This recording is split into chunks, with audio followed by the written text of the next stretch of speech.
Pinatawag na naman nga tayo sa school ngayong araw mga kapitbahay ko sa kadahilan ng ang akin palang anak ay merong mga activity na hindi na ipapasa. Kaya naman, kailangan na naman daw tayong makausap mga kapitbahay ko. Sabi ko nga sa aking anak, bakit ba ikaw ay ganyang pasaway kung kailan graduating ka na, boy?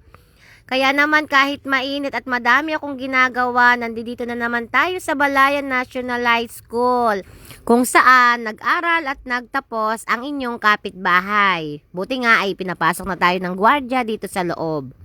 At yan nga yung kanilang gym. Nung ako nga ay nag-aaral dito, mga kapitbahay ko, ay dito nga din ako tumatambay kapag wala pa kaming klase. Kasi minsan maaga ako pumapasok at nandito nga ako sa may gym at nagpapalipas ng oras. Sumusunod nga lang ako dyan sa aking anak at hindi ko nga alam kung saan ba ako nito dadalhin.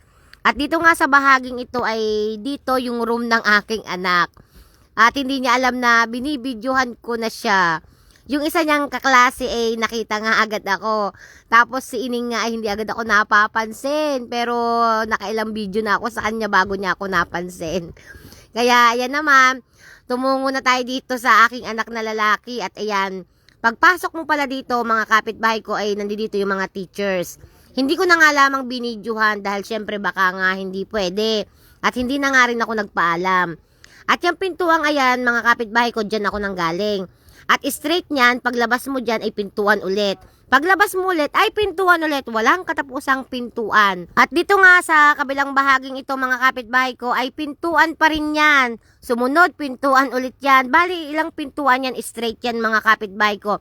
At dito nga sa pintuang ito ay paglabas natin ay nandito na tayo sa may harapan ng basta hallway din ito mga kapitbahay ko. At meron din siyang hagdanan dito kasi yan yung pinaka second floor. At ipapakita ko nga sa inyo mga kapitbahay ko, ayan na nga yung second floor. At nakita ko nga dyan yung aking dating naging kaklase na ngayon pala i-teacher na dito sa Procom.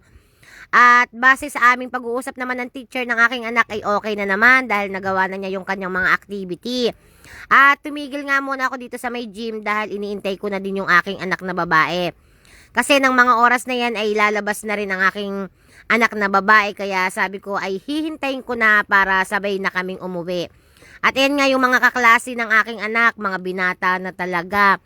Pero mga pasaway pa rin talaga. Sa bagay, ganyan talaga ang mga kabataan. Maganda rin yung pag bumalik tayo sa ating mga nakaraan ay meron tayong mga happy moments.